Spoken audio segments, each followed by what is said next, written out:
Hey everyone, and welcome back to Up in the Air, a podcast where I practice self-sabotage by over-caffeinating, then speaking out loud. I'm Katie Bingle. Today's episode is a special one to me because we dive into reproductive health again. I will never stop talking about female reproductive health specifically. It's not talked about enough, and there are a lot of myths, truths, and superstitions around the delicate organs that make up this entire ecosystem. Wow, imagine if I had a speech impediment and I still wrote that line. Myths, mistruths, superstitions. Good thing I don't. Anyway, plus there are a lot of common occurrences / diagnoses that no one really speaks about. It's true, and I think one of the huge ones, being the obvious taboo topic, is miscarriage. It is so common and yet riddled with shame for some reason. Many women don't discuss it because there is a stigma around miscarrying. And I feel like there's a lot of blame and there's a lot of guilt put on the woman. Lots of shame, and I don't agree with that. I hate that. But I also understand that it's not talked about a lot because it's not fun to talk about. It's a very hard, very traumatic thing to experience. So I understand why people were couples or just women or anybody that was pregnant and lost before. So I understand why people don't like to talk about it. It's not a joyous thing. It's not a fun topic. I understand. But I think we should be talking about it more because it's common. It's normal. It's okay. And according to the Mayo Clinic, most miscarriages occur because the fetus is not developing normally. It seldom has to do with the mother or father's doing. It just happens. And yet, that isn't something couples talk about. I wish people didn't feel so much shame about it. I think there's way too much shame when it comes to female healthcare in general. Sometimes you don't feel shame inherently from the issue within your body, but it comes from the people around you in the setting. I had a doctor once give me some mild bad news, but I felt fine about it. I only started to feel bad once the office staff started treating me differently. They treated me with a lot more sympathy after the diagnosis than when I originally walked in. And their voice tones went up 6 octaves. And you know that kind of roller coaster wave, sound wave, where it's oh, it's okay. You know, that kind of thing. They were rises and falls. And plus, their eyes went from human shape to puppy dog. I couldn't handle the pity. Another time at my university student health center, the pharmacist shamed me when I grabbed my prescribed antibiotics from her. It was humiliating. What happened was, it was my birthday weekend my freshman year, and my parents came to see me for that 48 hours. During those 48 hours, I got my very first UTI, and it was awful. It was god-awful. I literally thought I had cancer. It was my very first one ever, and it was so painful and foreign to me that I looked up the symptoms into Mayo Clinic or something, and it told me I had cancer, so it was very scary. But anyway, it wasn't that. So I obviously needed to go get checked out, right? Everything is going well. Everyone is being the healthcare professional that they signed up to be until I stated my birthday to the pharmacist. 4/10/97. She says, "Oh, happy belated birthday." Before she hands me my generic as fuck antibiotics, she looks at the bag, sees that it's antibiotics. Again, very, very generic. It could literally help anything going on, and says, "Looks like you had a fun one." Are you fucking kidding me, bitch? How fucking dare you? Why are you saying that to me? How dare you say that to me? I told her, yeah, my parents came into town. And she just smirked and gave me the bag. That bothered me so much because that's the exact reason why my friends and fellow students would not go to the student health center. Even if it was the most convenient place on campus, even if there was no wait, no appointment needed, the best place you could have gone to, cheap too, people wouldn't go to it. It was the fear that someone is going to see you go in and then assume that you caught something or have something gross, so to say. Mostly STI related and just in general. If you are caught going into the student health center, it generally means that you've caught something. Or if you muster up the courage and just say, fuck that, fuck that stereotype, I'm not doing that, I'm not believing in that, and you go, you get shamed within the building.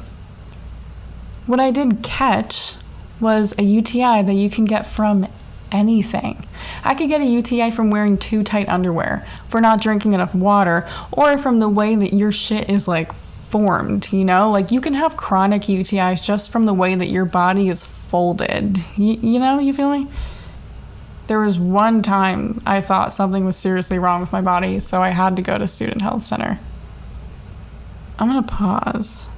If you are my grandma or my dad or any other person that does not want to hear this harrowing tale of my reproductive system, please leave now.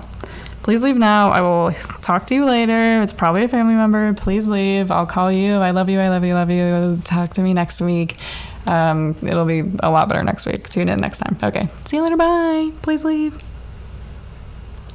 Anyway, now that I'm alone, now that it's just you and me here, just me and my thoughts, me and the internet, I'm alone. I went through a long stretch of time in life where sex was incredibly painful. I would cry.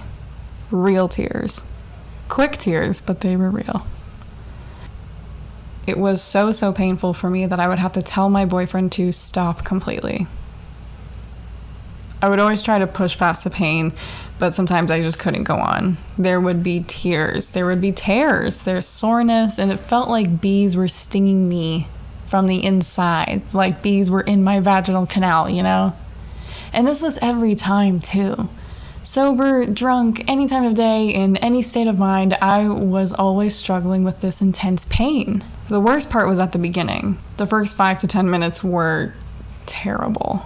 Sometimes it would be too much and I would have to tell him to stop and maybe we should try again later. This is too much for me. And I thought this was normal. Actually, I thought this was my normal. I knew that sex wasn't supposed to be this painful, but for me it was, and it felt like I was the only one experiencing this. Listening to my friends detail their own sexcapades left me feeling like the black sheep of the group. Going to a doctor never crossed my mind either. I'm not sure why.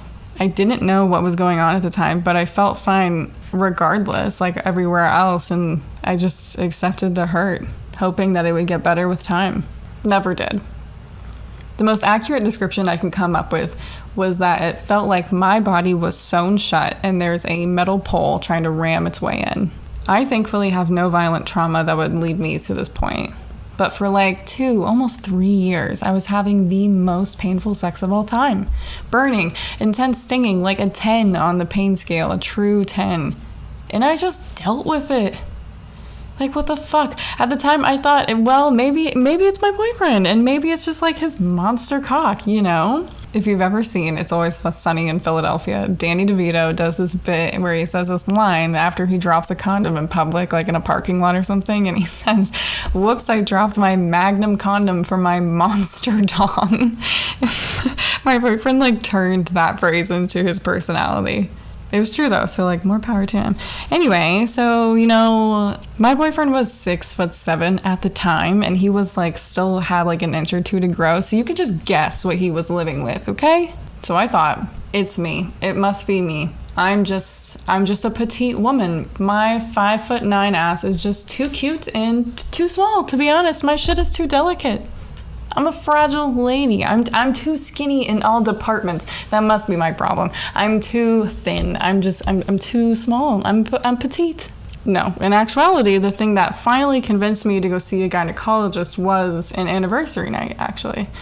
We both planned this really cute evening, got a nice hotel room, what the fuck ever, you know where this is going, and skipping ahead to where I'm in tears in bed. Okay, stop. The stinging is out of control. It felt like I was standing over an open flame spread eagle, worse than usual. And normally our sex life, wasn't bad at all. It was just that first 5 to 10 minutes, which is a long time for some, especially to be an intense pain. But once I was in the clear, then I was fine for some reason. And we tried everything. And that night I tried everything for it to stop. I even took a shower, I took a bath. I needed relief, and it never came. There was no amount of like lube or external comfort that could help. And back to that night, I was crying and I was really scared because this was also common for us. You know, for me to like shed a few tears would come, but like I kept saying like something must be wrong with me. Like I'm sick of this. I need to see a doctor now. At this point, both of us honestly speculated that like I had an STI or something. Even though that was fucking impossible, neither of us were cheating on each other, so like that's out. But what could it have been otherwise? To schedule an appointment with a gyno at Student Health, you need to give the receptionist a reason for your visit. And I was too awkward and too shy to say I have really painful sex and I don't know why. So I told her just a general checkup. I just need to see a doctor, which is a mistake. You should be brutally honest with all healthcare workers because the more accurate info you tell them about your life and your ailments, the better treatment they will prescribe you. After that phone call, I just realized I'm on my mom's insurance. Fuck me. So she's going to see that I'm using the card. So I guess now I have to call her. My mom and I were close then, but this was a new topic for us.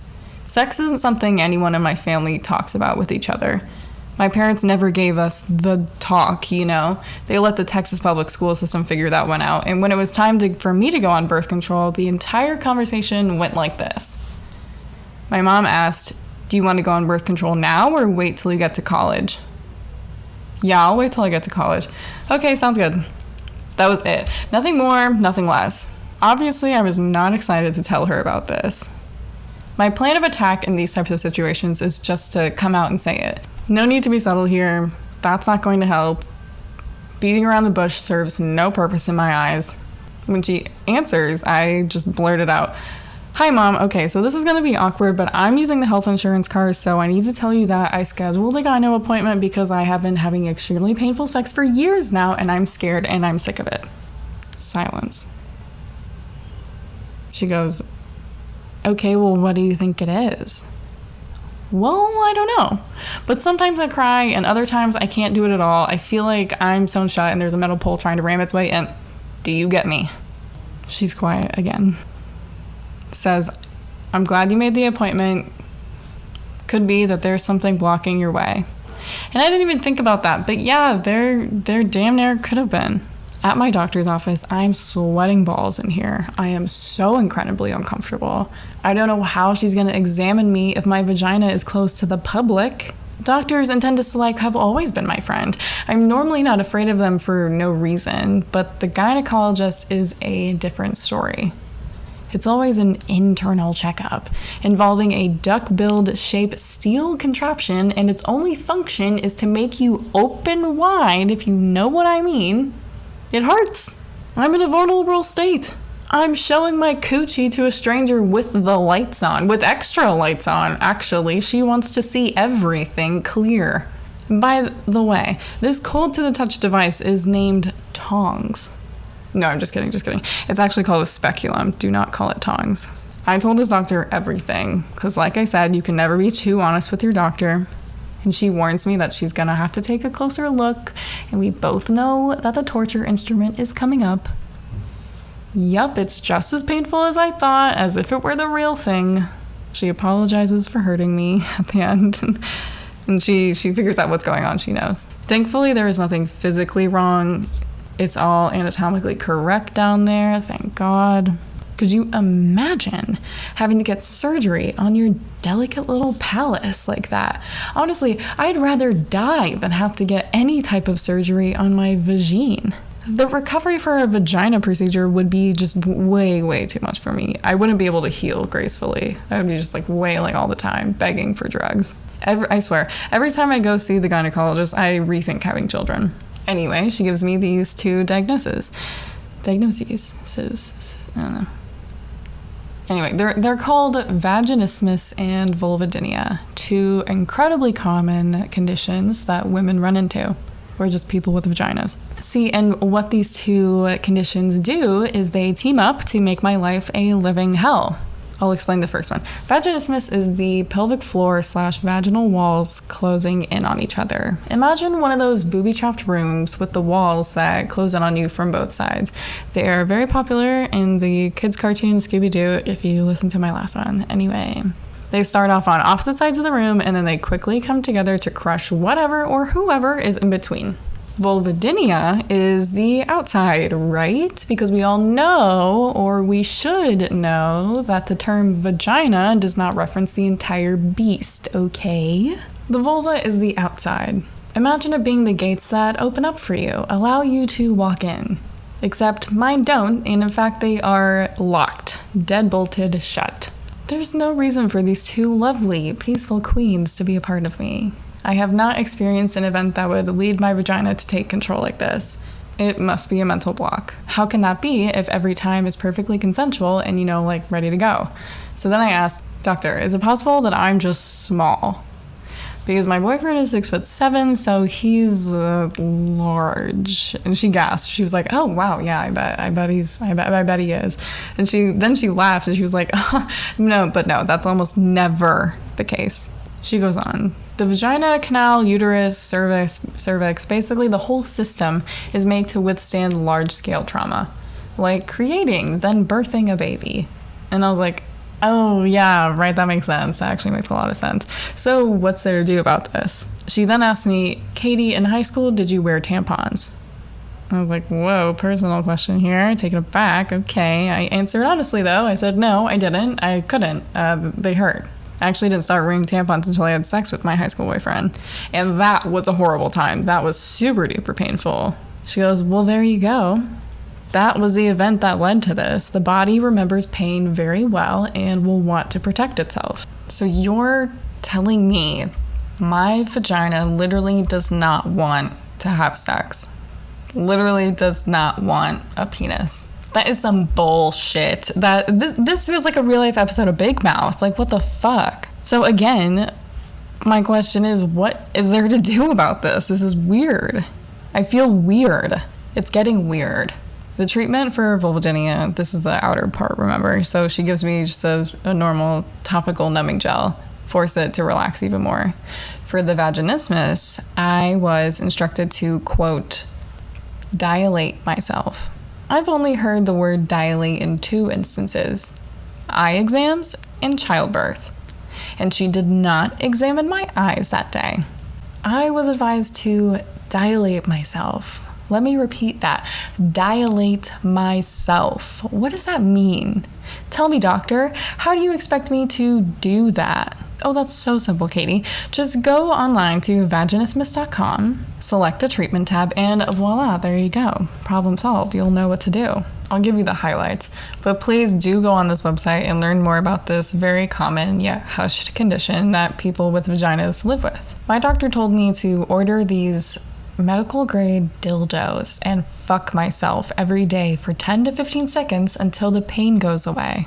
You can buy the dildos in a kit if you wanted. Let me just put on my salesman hat for a second. You can buy the dildos in a kit if you wanted. Let me tell you what comes in the kit. It comes with the dildos, a handle to attach, lubricant samples, a cute storage bag, an instruction manual, and a workbook you can fill out as you go on your road to recovery, your journey to joy, your path to penis. The dildos range in size, too. You have to work your way up the system, 6 sizes to be exact. The smallest is the size of a light tampon. The biggest is 1.5 inches in diameter and 6 inches in length. Don't get cocky, folks. I know this doesn't sound like much, but trust me, it's way girthier in person and 100% looks like a torpedo bullet. And that's all you do. Fuck yourself. Medically. Respectfully. So before I hit place order, I had to call my mom to update her. I told her the treatment and that I was gonna do it. I wanna do it. I wanna be cured.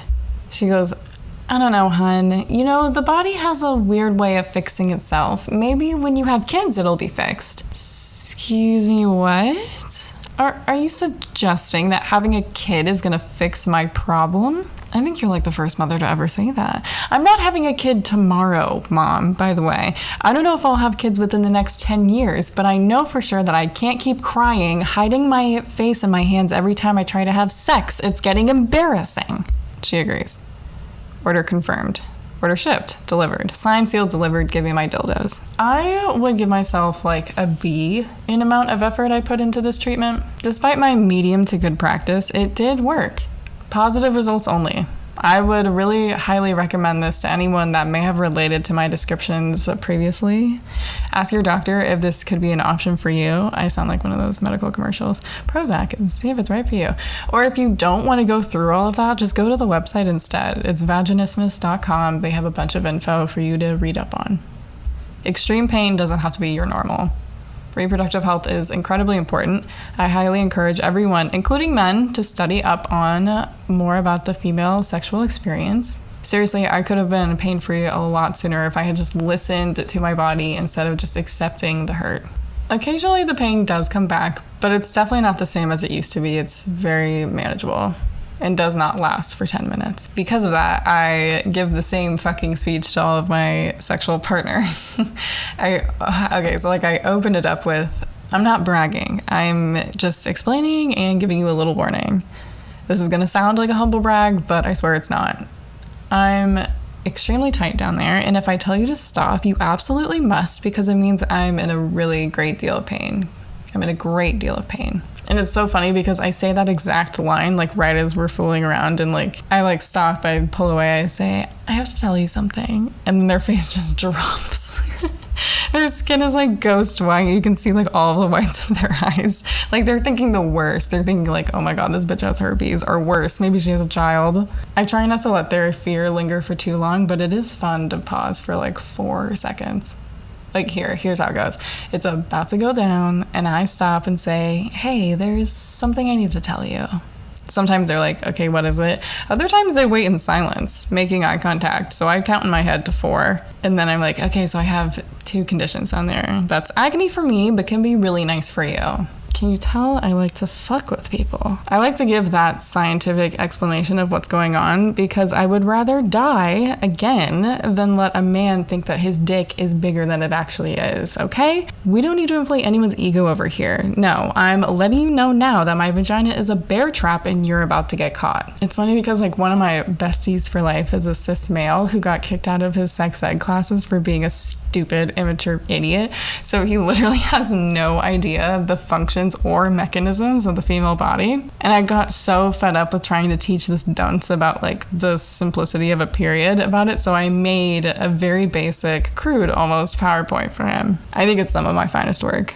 If anyone wants to see it, I will gladly send it to you. Let me know on Instagram and I'll send you a link. The Instagram account is at UITA Podcast. That's all I have for you guys today. Please learn from my mistakes and take pleasure in the pain. I know I did.